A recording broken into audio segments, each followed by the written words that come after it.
friends, and welcome to Just a Conversation. It is believed that true greatness is not in what one gets, but in what one gives back. And our guest today is the epitome of that quote.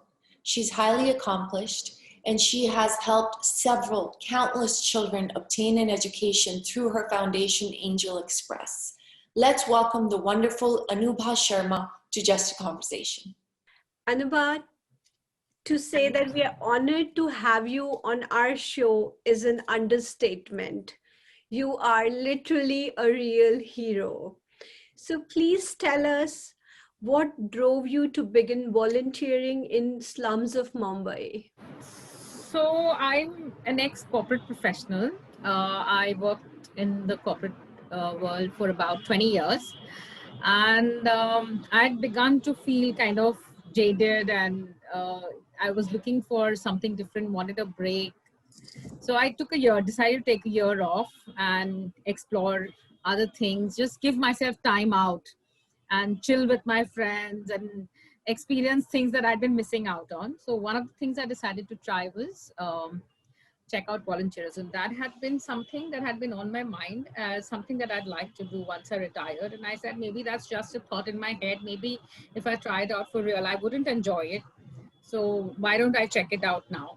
So I looked around for opportunities and I tried out a few things, and eventually I landed up at this. I used to go for a walk on the promenade, and I used to see some kids sitting there on mats, and I used to see some people teaching them. And I actually went to offer breakfast to these kids, saying that, it was very clear that these kids were from poorer homes. So I just said that, okay, why don't I make breakfast for them? So I was actually all set to make like 50 aloo parathas and all that. But it so happened. So it happened that, the gentleman said, there are lots of people who offer food and stuff. Why don't you come and teach them instead? Now, I wasn't very sure because I've never taught anybody. I'm single, I don't have kids, and I have whatever nephews and nieces. If they ever tried to come near me to ask me to teach them, I would chase them off saying, "Mere paas sirf masti karne ke liye, go study with your parents."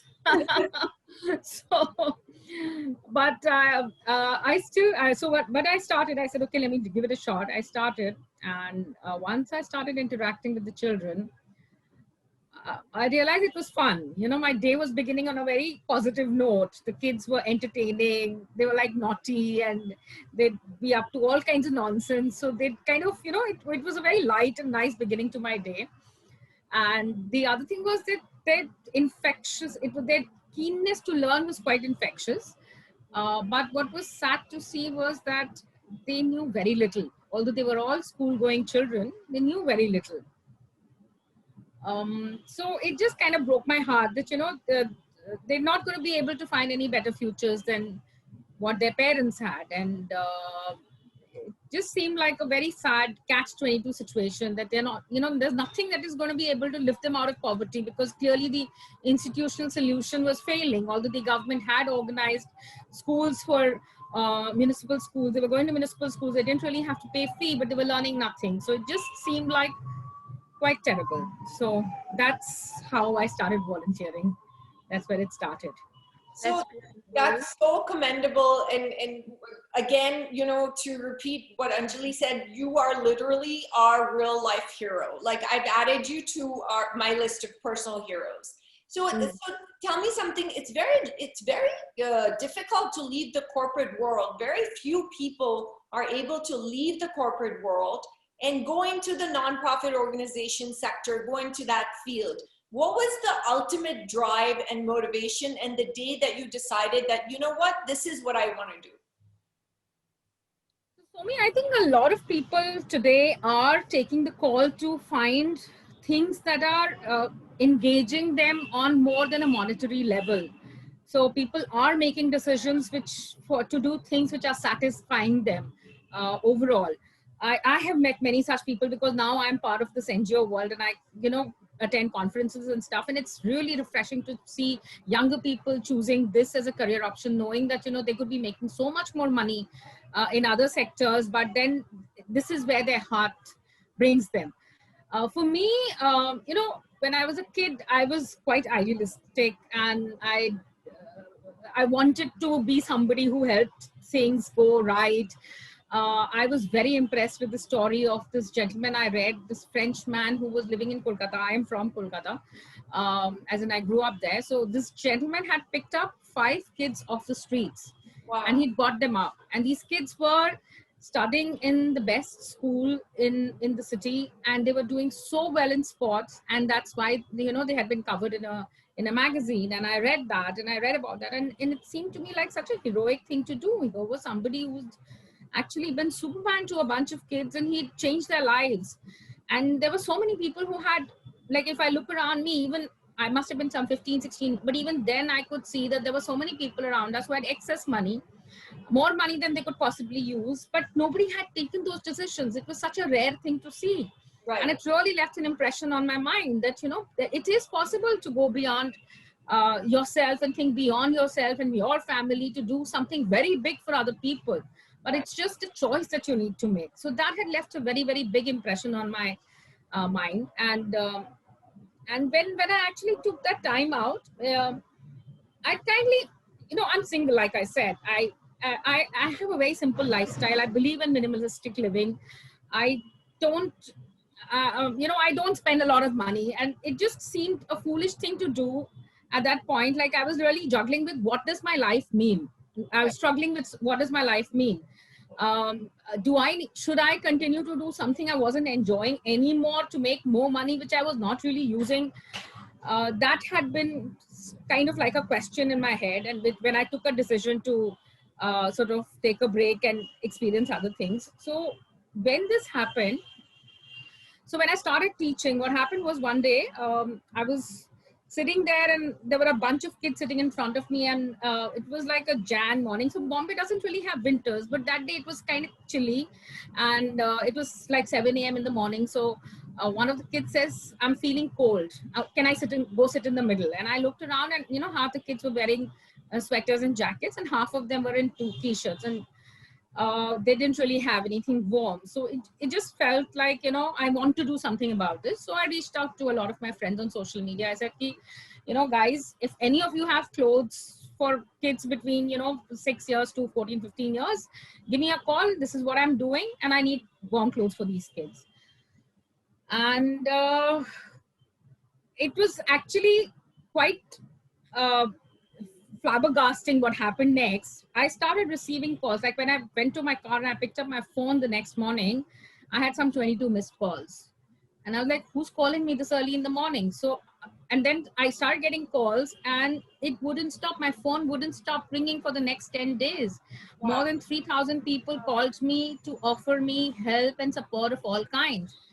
And, maybe an hour into the morning, like I'm starting to get actually irritated with, the constant calls that are coming in. And then I suddenly hear this baritone voice, and this person asks me that, says that you put something out, a message out about wanting clothes for kids, and that you're teaching slum children. I said, yes, this is Jackie Shroff. I said, What? okay. So, What? how can I help? So I said, I recognized the voice once he said his name, but then I said that, you mean the actor? He's saying, yeah. So he said, how can I help? So I said, well, I don't know. I don't know how you can help. If you have clothes for kids, send them over. So, so anyway, he said that, okay, you let me know if you can think of something. So then I got a call from a couple of other movie offices and all that. Somehow that was a moment that it struck me that something very, very different and very deep was happening, I remember you get goosebumps, right? When sometimes in life, when you feel that there is something very important. So I think that was the moment that made me realize that, this was something that was giving me direction. This was something big that was happening, life changing. And although, there was no plan in my head at that moment, there was nothing other than the fact this feeling was there. So that happened. And then, kind of my friends started to say that you should do something about this. This is such a big sign that the universe is giving you. You should do something. And I was like, what am I supposed to do? Am I supposed to teach 5 kids all my life? Like, that isn't how it works. And so that was that, till, of course, at that time I had somebody who was like a spiritual mentor and guide. And then somebody mentioned this to him, and he said that they're right. You're getting a signal, and this is what you're going to do with your life. And there is nothing else you can go back to doing. And you know, it just got reinforced from so many places that I started to think then. And I started to look around, research, and I started to do a social experiment. And also what happened was I was supposed to go back to work after a year. So I started looking around, but the markets had crashed. Markets crashed means there are no jobs for senior people, most definitely. So anyway, I wouldn't have got a job for the next 6-8 months. So I said, okay, fine, let me experiment. So I started with a social experiment, saying that, okay, let me start a center. Let me do something and see if it works. And I met somebody, one lady who was calling, who was one of the callers. So I got together with her to start something in Bandra. And Bina Advani, right? Bina Advani? That's right. So, Bina was very keen to start, do something also. And she actually said that, can you set up a program like this in my school? Because she was running a school at that time. She's saying, we don't do anything there after 6 o'clock. And as luck would have it, that her school shut down because of some issues with the landlord. Instead, so she said that, okay, let's do something together. And we started with this idea because we were in a public space. What I could see was this was working in a public space. We said that, okay, this is a good idea. Let's use public spaces to bring people together. So what I realized in this whole episode was that there are 3,000 people wanting to offer God knows what to somebody who they thought they trusted. And who better to trust than yourself? Right. So if we could create a format, you know, Indians are very, typically, I don't know, Indians, maybe a lot of people are very, very suspicious if people ask you for money, right? Yes. So I said, okay, what if we just create a format wherein people can create their own community service program in their own neighborhood. You just come together, children come, volunteers come for an hour in a neighborhood space like a park or a promenade or somewhere. And they teach the children and they spend on the children directly, whether to give food, whether to give books or whatever it is that you want to do. You spend yourself, so the money is going where you want it to go. You can see everything that is happening. You are doing everything. So then I thought that this was a model that might work. And that was a reason behind starting that whole program. So I've been away from India for 21 years. So it's refreshing to hear that more people are getting involved in the NGO world. I'm so happy to learn that. And it's wonderful that you found your purpose and your calling. And of course, a call from Jackie Shroff actually stamped and cemented that call. Yeah. So that's a great model. What your model is, it's very similar to what No More Tears does. We're very transparent and we let the donors meet the survivors, give them the money themselves, give them the clothes themselves. So it's very commendable. Again, we're so proud of you. So I can't tell you, Anubha, how much Somi and I are proud of you. Absolutely commendable work. So Anubha, tell us about the challenges you had in the initial phase of starting your NGO. So honestly, when we started, we did not really have that many challenges, you know, and I think that was a conspiracy, universal conspiracies to make us think that everything is going to be damn easy. So everything fell in place so easily. Like we went to the bandstand committee and we asked them for space and they gave us space. We asked the trustees to spread word amongst the residents over there that we want volunteers. So they spread the word among the residents and volunteers started to come. And the children, the first day we went there were some kids hanging around playing over there. We said, go get freshened up and come. We want to teach you. So they came. From 18 children, we went to 80 children. From, just us, the two of us and two of us friends. We started with just 4 or 5 of us. And then soon there were so many volunteers who were coming from around the area that, Veena and I didn't have to teach anymore. I remember an incident when we'd gone, you have to get some tax certifications done. So I was called to meet the income tax commissioner. And, the community in India, the government, the community in India is not very we are expecting if you get called to income tax office and all, you're wondering if you'll be asked to pay bribes and stuff like that. And I just taken some pictures along and I showed it to the commissioner, and within 2 minutes he said, your job is done, go. Like, he just looked at the pictures, he looked at the job work that we were doing, he's saying it's all taken care of, go. That was it. That was that easy. So everything was just falling in place very, very easily. If we wanted something, we just put it up on Facebook that I need 6 mats, I need 4 chairs, I need, today I want snacks for the kids, and it would just appear. We ran the entire first year with no funds, just Facebook requests, and all the responses were happening. Incredible how social media can be blessing, right? Yes, absolutely. And those days it really works. Now, of course, the reach is very limited, but in those days people really responded, and then the reach was great. So that's how we got started. But of course, eventually as you grow bigger, as more and more things happen, you do run into issues. Like, I knew nothing about education. I knew nothing about the social sector. So it was a big struggle, like immediately from a role where you were a national head in a corporate. I was in a position where I was from CEO to chaprasi, everything from, I had to do all the running around also myself. So it was a bit of a shock, and you were teaching in public spaces. It was hot and dusty and noisy. And then, when I started going for corporate calls to raise funds for CSR, and I would walk into office buildings and I say, I used to be in buildings like this. What did I do to myself? Yeah.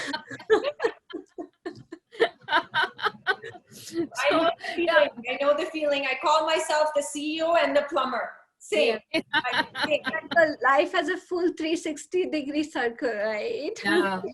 Exactly. So so there were, sort of good moments and bad moments, but then things kept happening, which just kind of kept reinforcing that this is what you need to do. I mean, you would see the joy that the volunteers would feel at, connecting with the kids. You would see the kids enjoying themselves and the kids coming running and so happy about everything.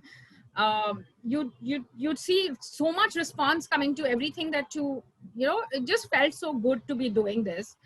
And then another incident happened that left a big impression in my mind.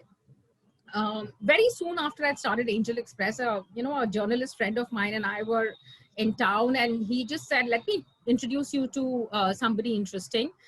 And I said, okay. And he took me to the, steps of Jahangir Art Gallery. And there was a sadhu sitting over there, those roadside sadhus and I was like shocked. I said, who are you taking me to meet? He's saying, just come. This man is very interesting. I interviewed him a long time ago. He's very intelligent. He's very talented. I said, okay. So he said, do you want to ask him any question? No introduction. The guy hasn't seen me ever before. So this man is saying that, do you want to ask him any question? I said, what questions will I ask? I have nothing to ask.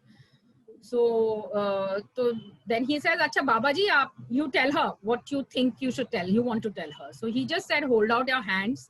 So I just held out my hands and he looked at my face and he said that, you are somebody who's supposed to do a lot of good in this world. Like, he used the word parokar, which is good for others. Right. That you were birthed to do good for others. If you don't follow the destiny that has been written out for you, you will go mad. Wow. Yeah. Where is that man, Anubha? Can you send me his number, please? I will. So, I mean, and then he said a lot of other things like, you'll if you follow the destiny, you'll get a lot of support. A lot of people will give you the money to do the work that you want to do. And it's a very rare thing that you have and you must make use of it, this opportunity, etc., etc. I was a bit shocked, like, what the hell is this?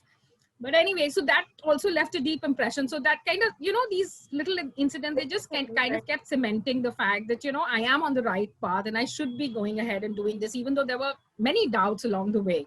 Right. So it's been a good journey. So Anubha, please explain the exact process of services your NGO provides to the children, like from the beginning to the end. Like, what are the how does the process work? So So what we've finally become, Angel-xpress Foundation has become an umbrella organization, Okay. and it offers support to citizen groups. Most of our volunteers are stay-at-home mom. Now, India is the peculiar space where a lot of well-educated women either choose not to have careers or give up their careers once they get married and have babies to Right. give time and attention to their families. Right. So for a lot of these ladies, it is an opportunity to step out of their homes to do something constructive near their homes, and to meet like-minded people, and to do something that gives them a sense of satisfaction. You know, a lot of time moms and wives get to be taken for granted at home. Right. And over here, you have a bunch of kids and you're spending just 2 hours a week or maybe 3 hours a week with them. But they're giving you so much acknowledgement. They're giving you so much importance. There were ladies who would tell us that, you know, my own kids don't give me the kind of importance I get from these kids. And the kind of, you know, like if I don't come for a day, they'll come running and they'll complain. Why didn't you come? Why didn't you come? We are missing you. So sweet. And yeah. Peace and And joy you get in giving, it's incredible, yeah. right? Yes, yes, absolutely, absolutely. And then the sense of satisfaction when you feel, you know, you do things for your own, but when you do things for somebody outside of your home, the sense of satisfaction is completely different. You can see the progress in the kids. You can see how everything that you're doing is impacting them positively. So you just, you know, and a lot of women have told me things like, thank you for saving my mind from atrophying. I was literally going mad being only at home. Now I have a chance to get out and do some things. And then, you know, volunteers start to bond amongst themselves. Their friendships grow. They're doing all kinds of things together. There are coffee dates happening and lunches happening and movies happening. So there is a lot of social connect that also happens through these centers.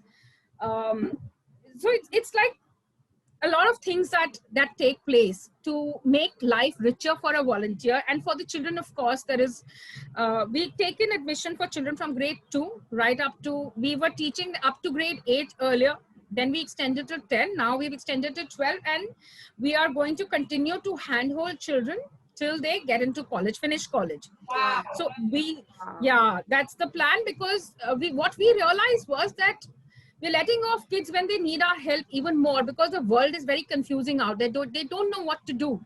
Right. So when we started off, we said that, okay, what kids need is they need the ability to read, write, comprehend, and calculate. That is the basic ability that any child needs to have to be able to make his way in the world. So we started with English and math, because most of these kids are from vernacular medium school. So they're learning to read, write in English, not in English, sorry, mostly Hindi, Marathi, those kind of languages. But their English is very poor because they don't hear the language spoken. And the teachers are also very poor. Their own language, English language, is quite poor in school. So for us we created a structure, we created a curriculum, and we started training volunteers on how to teach. So if a citizen group, so once we had created this format on what we are going to teach, how we are going to teach us, how we are going to test the children, so we started offering our services to citizen groups. So we sought out friends living in various localities and saying that, okay, please bring a group of friends together. You want to talk to them. This is something that you can do in your own neighborhood, and we will give you free consultancy, guidance, resources, everything that you need to start, but you just have to do the execution in your area. So that is how all these centers have come up. The first couple of centers we started where we personally were involved. Then in a couple of centers, we appointed people to start the centers. But after that, everything has been a citizen-led movement for social good, for neighborhood, upgradation. This is unbelievable. It's phenomenal. I love your model. It's beautiful. Beautiful. And especially sustainable beyond a point, because then I am not doing anything beyond guidance and maybe some resources, but beyond that, everything comes from the community. Like earlier we were organizing money for snacks, etc., for the kids. Now we don't even need to do that. And most of us newer centers, the volunteers create a circle of donors around them who will contribute not just food. Then somebody wants to celebrate their birthday, somebody wants to celebrate a death anniversary, somebody wants to distribute blankets in winter, somebody wants to distribute umbrellas during rains. So a lot of good happens also besides just teaching and interaction and guidance. And then there are parent teacher meetings. I must say, guidance is the key, right? Guidance is the key, because even if you talk about accomplished people or childs of wealthy people, children of wealthy people, they also need some guidance. So Yes, I'm yes, so totally. proud of the work you are doing. Like, so me, I talk to her every day and she does incredible work through No More Tears. Someday she would take classes of the kids, teach them. I'm feeling so blessed to be sitting with both of you and talking to you. You both are such an inspiration. No, Anjali, it's not us. It's basically the desire to give in people, which I just happen to spot that it is there, and I have managed to just enable it. Like, it would not have happened. Like, we had 700 volunteers last year, and this would not have happened had these 700 women and few retired men, they had not been willing to do it. I'm just guiding them how to do it. So what is important is that there are more and more people feeling this way, that they want to give. All I'm doing is creating a platform so that they can give easily. They can do this easily in their own And neighborhood. that's what I would like to add to that. That's why I always say the survivors and the donors are the real heroes, because without the donors, we would not be able to save lives. Yes. So I agree with you. It's the desire. And I think that I always say that what I do is very selfish because it makes me feel so good about myself. Yeah. Absolutely. Yeah. So Anubha, were you able, like you mentioned, like my next question is very similar to you mentioned earlier, like were you able to get any celebrities support your amazing cause? Like you said, Jackie Shroff called you. Did any other celebrities come forward to Yes. support? So over the years, we've had Sonali Bendre come in a couple of times. She was chief guest. So we have this annual day every year around Jan. So she had come to one of our annual days. And then Twinkle had come for one of our annual days. These happened through our volunteers who were their friends. Then we've had Exceed Entertainment, one of these entertainment companies, which is celebrity management companies. They tied up with us for employee volunteering, and they also opened up the volunteering to their clients. So through Exceed, a lot of their people have their clients have done things with us. HRX, which is a Roshan brand, they have done contests for our volunteers and children, and they've given those bags which with their stuff in it. Then Sonakshi Sinha has come to one of our graduation day events. Dia Mirza has visited us. So a lot of people, they like to see good work. And Jacqueline had come a few years ago through one of the radio stations that had wanted to do a Christmas event at one of our centers.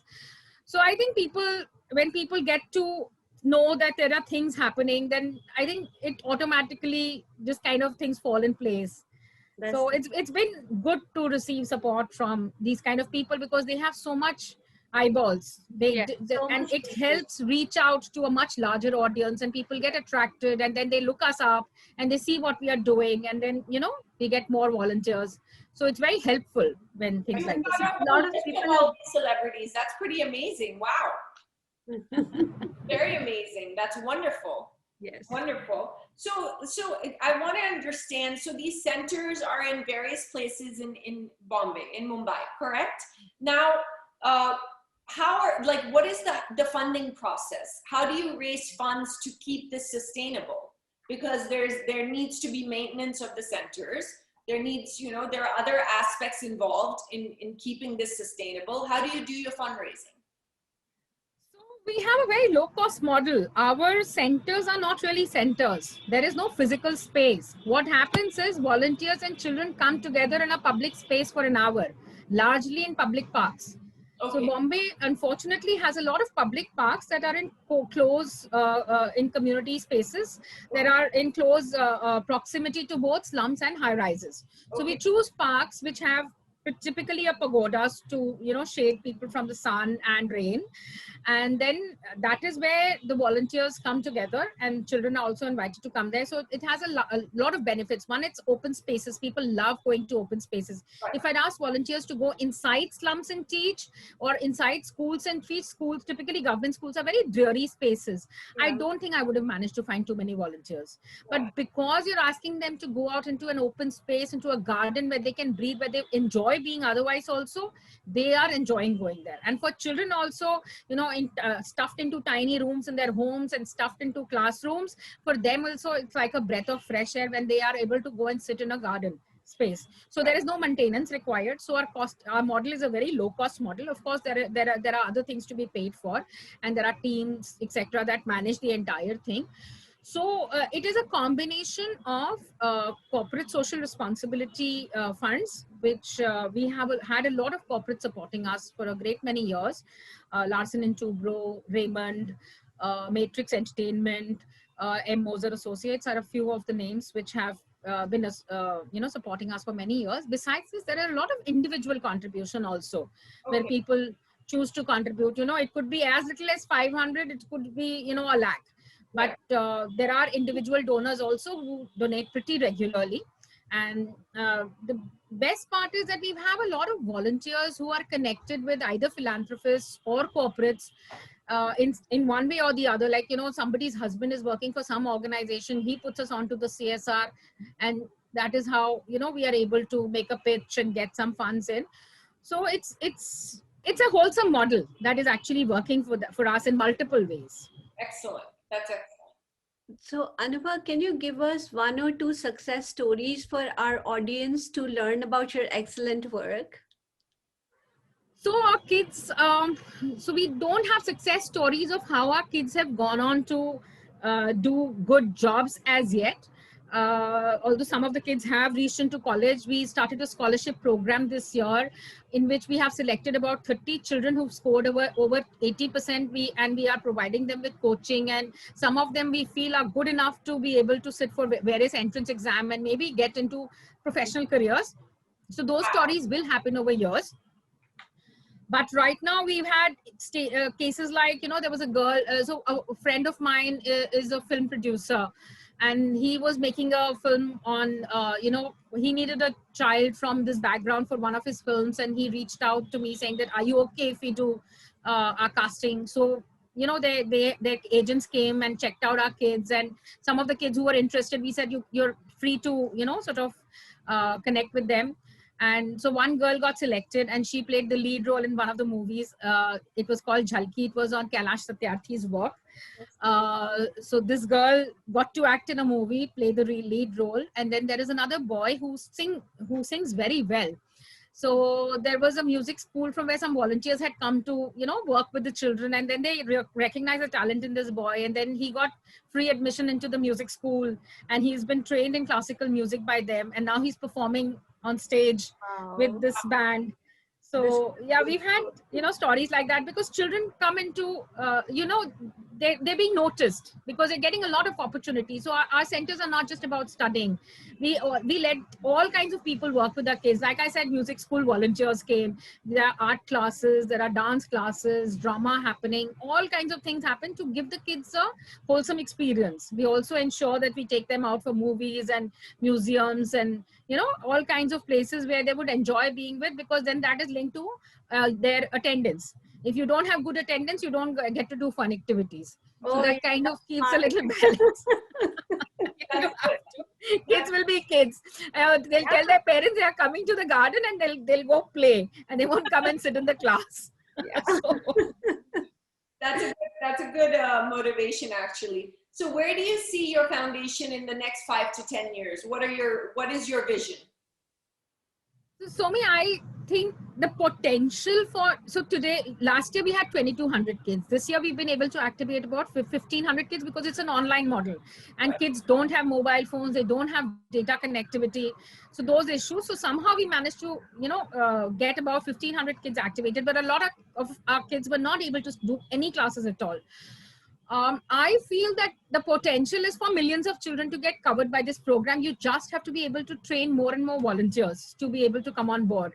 So we're trying to reach out to various groups, and through various groups reach out to communities, so that more and more people can adopt our format. I am hoping that over the next 5 to 10 years, I can actually train 5,000 to 10,000 people, if not more. Wow. Yeah, because one volunteer can easily be responsible for 5 children. So, Yeah. You can have that many more children being covered. Yeah. Well, I pray that Yeah. comes true, and we commend you again for your work. It's phenomenal. We wish you all the best for this wonderful initiative, and our prayers, love, and blessing is always, always with you. Thank So, you so Anubha, much.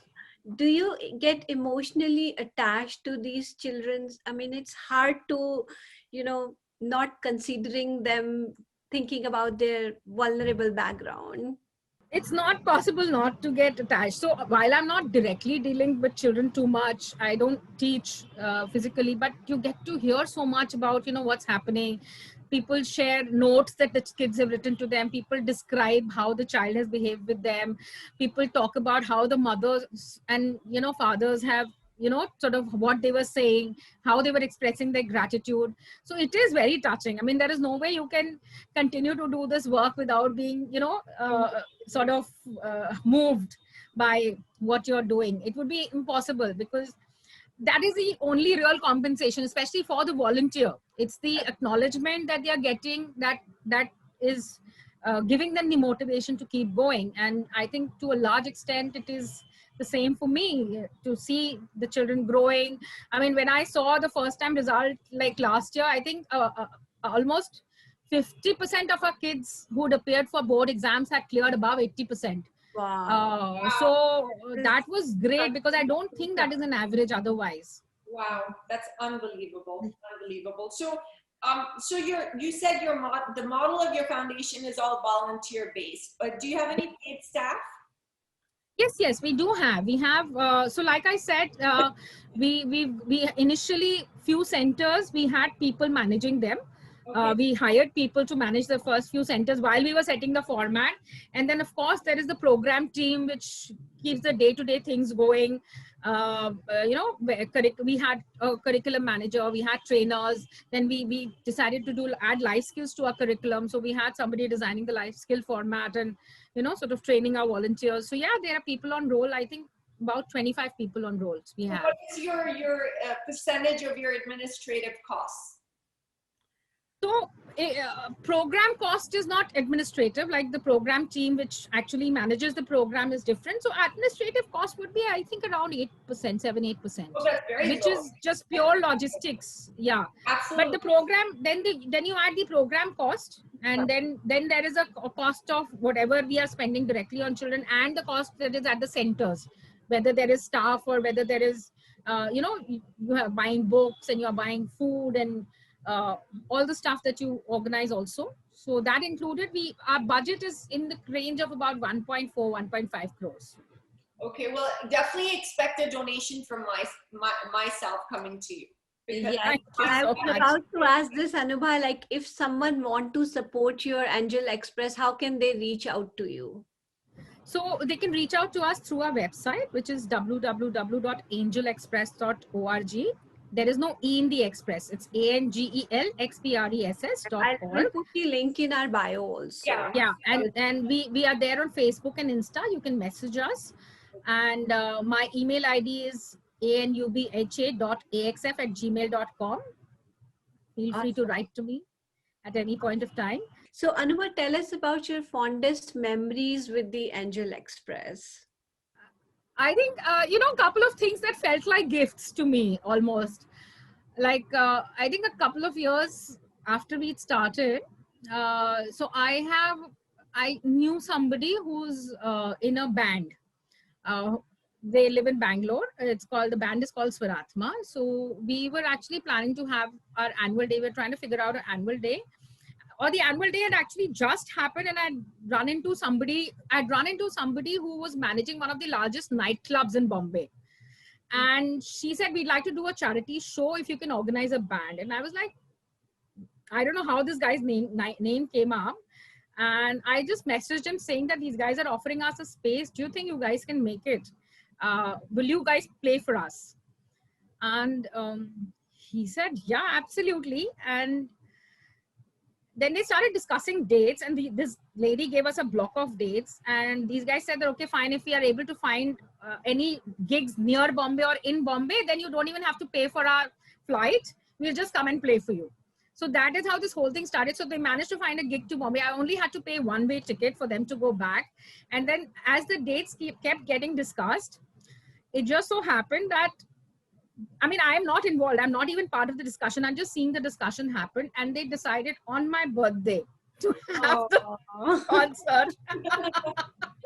that is so sweet. So on my birthday that year, I had the band singing happy birthday to me in one of the largest nightclubs in the city. It just felt like such a kick. So it was, Wonderful. That is wonderful. That's So, phenomenal. That's yeah, a really good memory to have. That's beautiful. yeah, absolutely. It's a beautiful memory. And then, the same connection, I just gone to attend another concert with one of, one of the bands that I'm really fond of. It's called Indian Ocean. And one of the lead guitarist from the band was there that day to collaborate with this friend's band. And he sang. And, I was like totally flabbergasted that when you hear these artists in a small space and performing, it's like, something else happens. And I was like just so struck. I said, can I go up and ask them? Like, we can't afford to pay money, that kind of money to these guys. But I could not resist. I just went up and I asked him, I said, would you guys, I'm doing this. Would you guys play for us? And they actually came down and they performed for us. Wow.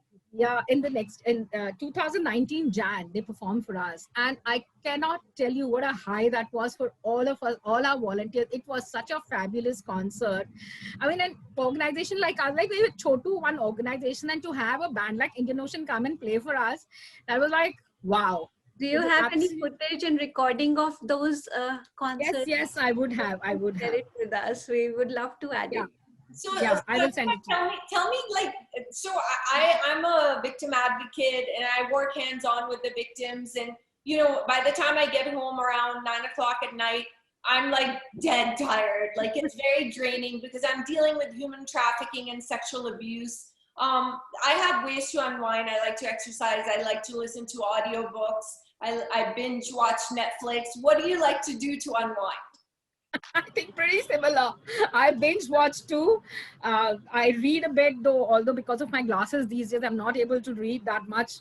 And I find myself a little distracted by the audible, but I like to meditate and I like to walk and and a bit of yoga. So a combination of activities. And what happened was that since when I switched to doing this, I've been working out of home. So initially it was like a lot of work would go in, like there were days which, you were ending up working like 14 hours and all that. But now it's a little, because I have a team in place, I'm not having to do A to Z myself. So there are, it's an easier life and I'm quite enjoying the easier pace. And I'm able to incorporate a lot more into my day, doing things that I enjoy doing.